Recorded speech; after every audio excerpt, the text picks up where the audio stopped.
झूमर लोकगीत सुनाने जा रहे हूँ। पसंद आए तो लाइक कीजिए, सब्सक्राइब कीजिए, शेयर कीजिए, कमेंट कीजिए, बेल आइकन दबाना मत भूलिए। लगा के दिले तोड़ दिला ए मोरे राजा, लगा के दिले तोड़ दिला ए मोरे राजा।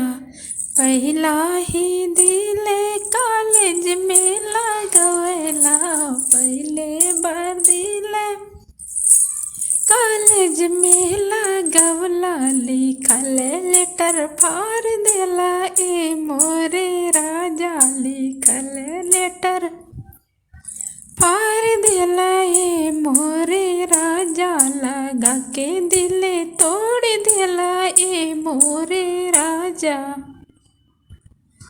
दूसरे बार दिले बागी में लगवला, दूसरे बार दिलवा बागों में लगवला, गुथल गजला तोड़ देला ए मोरे राजा, गुथल गजला तोड़ देला ए मोरे राजा। लगा के दिले तोड़ देला ए मोरे राजा,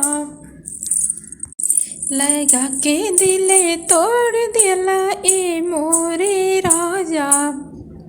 तीसरे बार दिले कुआन पे लगवला, तीसरा बार दिले कुआन पर लगवला, भरल घड़िला तोड़ देला ए मोरे राजा, भरल घड़िला तोड़ देला ए मोरे राजा। लगा के दिले तोड़ देला ए मोरे राजा, लगा के दिले तोड़ देला ए मोरे राजा।